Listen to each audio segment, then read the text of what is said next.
If you're anything like me, and if you're watching this, I think you might be, you like to take and elevate some food. You want to bring something to a gathering and have people say, wow, never thought of this. Wow, this is awesome. Today, I'm going to be showing you a take on some deviled eggs that I actually had bought somewhere, and people that hate deviled eggs were thoroughly impressed and enjoyed with it. So stick around and let's get to it. These deviled eggs are going to be cooked entirely on this Traeger Timberline XL.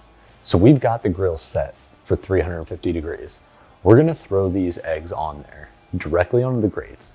That's going to allow them to cook for about 20 to 25 minutes, and we'll get a perfect hard-boiled consistency. To make these deviled eggs pop a little bit more, we're going to be using farm fresh eggs. I got these eggs from my sister and her boyfriend over at Red Duck Farms. These farm fresh eggs, that yolk is going to make the top of these pop even more. It's going to be more impressive to your friends and family.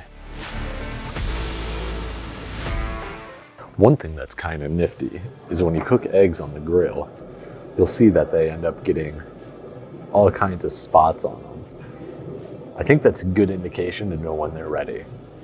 So we're going to pull these off and get them in an ice bath.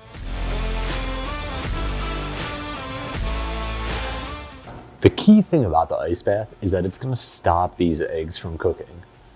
Now, we're going to leave them in this ice bath until they completely cool, which should give this Timberline XL enough time to fully shut down, and we could bring it in the garage and get ready for the next step.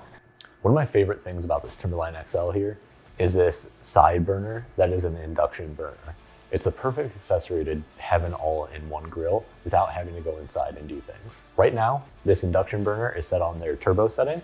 It's got a little under half a gallon of vegetable oil in this pan, and it's the perfect time for us to get that yolk mixture ready.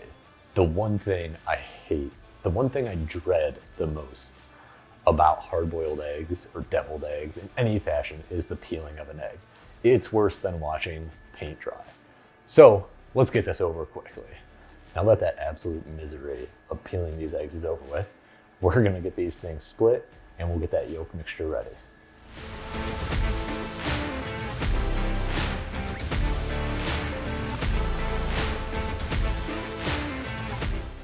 Now, if you get an egg that's got this little blowout on the side, don't worry. Since we're deep frying these, it's not really gonna matter. First up for that yolk mixture, we're gonna add some chives. So for these that are going in the mixture, I'm just gonna come up pretty small. Look at that contrast, look at that yellow. Our yolk mixture is pretty simple. We're gonna go with 4 tablespoons of this Duke's Mayo. Next up is some Dijon mustard. It's grained with wine, and we're gonna do 2 tablespoons of that as well. We're also gonna be hitting it with 2 tablespoons of this jalapeno mustard. Tastes pretty good and has a decent kick. Last but not least, we're gonna hit it with this hardcore carnivore Texas jalapeno salt. I just found this recently and I've been throwing it on a whole bunch of stuff. Gives it that salt, gives it a little kick. And we're just gonna guess a little bit.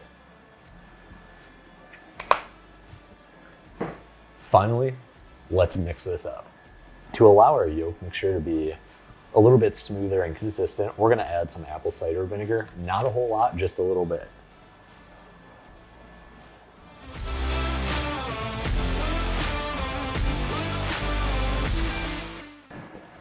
Now that we've got that egg yolk mixture all ready to go, we're gonna get these egg whites breaded and deep fried. For that, we're gonna need 3 more things.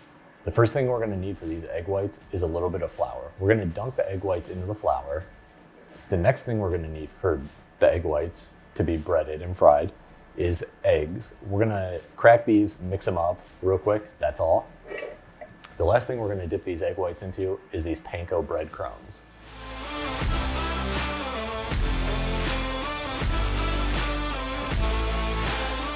Next up for these is deep frying them. Our oil temperature is about 375. I've got the ladle with our egg white. Let's drop it in.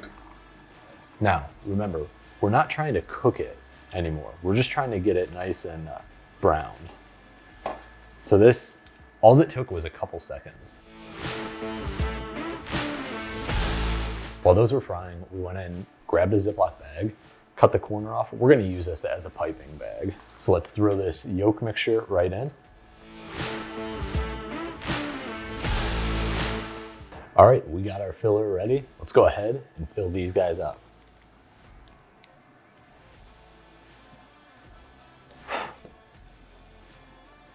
Super easy with this piping bag.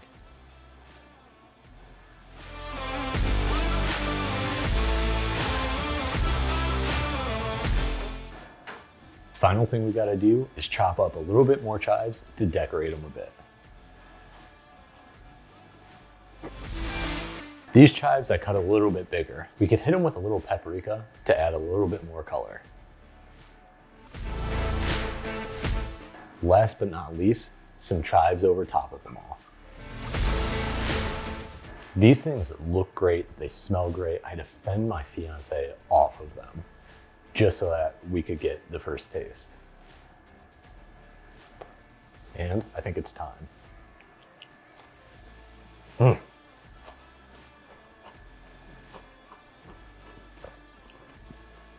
You guys, this is the second time I've made these. These ones turned out a little bit better. I crisped them up a bit more. But I gotta say, that crunch, along with that egg white and the like silky smooth yolk mixture, these are the perfect all around deviled egg. There's no other way I do it. I gotta finish it. I'll say this, these do take a lot of time to make, but they are worth every second you spend on them. When you go ahead and make these, make sure you start them early in the morning. That's gonna benefit you in two ways. The first way is that you have that time allotted. Like I said, they take a lot of time. The second way is that you could get them in the fridge and cooling. These are a lot better when they're cold. So I would definitely suggest doing that. So guys, if you liked my take on these deviled eggs and you tried them, it leveled up your deviled egg experience. Your friends liked them, your family liked them. Make sure you go ahead and hit that like button below. Don't forget to hit subscribe and especially that little bell for notifications so you can see any new recipes like this that I come out with. Until then, I'm gonna eat another one of these and you guys should watch this video over here.